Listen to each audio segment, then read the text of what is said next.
I guess flipping that coin maybe to the other side, which, talking to like state of Hawaii employees or someone that has worked for the federal government, calling Hawaii home, like what are things that they need to be aware of when it comes to Medicare or benefits that they have?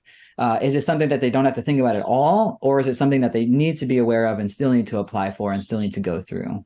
Okay, good questions. So they still do need to apply for their Medicare when they're approaching their 65th birthday. It's still the same for everybody. Kind of the same rule, are you going to keep working? Are you already retired? Yeah, state, city, even federal employees do have that privilege and that benefit to sometimes retire before age 65. So they're already retired. But if they need to apply for their Part A and B, so if they're not collecting Social Security, they got to take that step. But they are, so I'm going to address the state and city and county employees first, because they have a union plan that's provided to them. So it's not only the state and city and county, but if somebody is part of a union, oftentimes the recommendation is take your union plan. The unions have contributed and designed these plans to be stronger than what's out on that market. Mm-hmm. Depending on the union, depending on your years of service, those benefits can be very rich. The state and city and county workers have an extremely rich plan.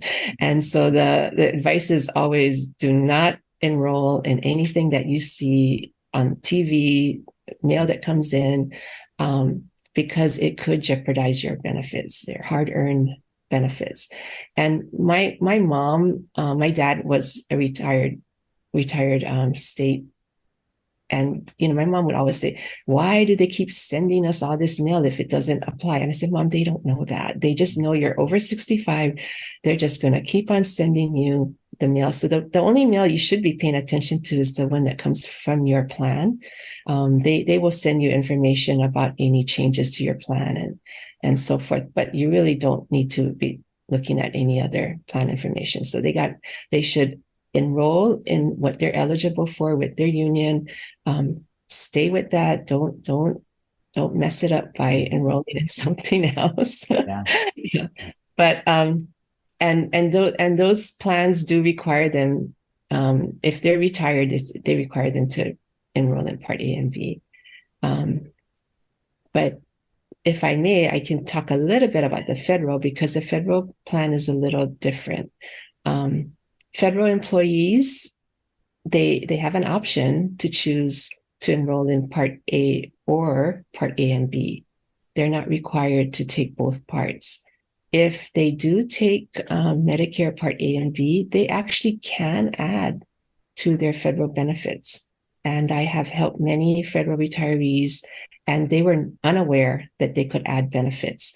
Does not jeopardize their plan, because their plan is designed differently from the state and city retirees, and they can gain some things like free gym membership or additional drug coverage, or they even can apply for that cash back.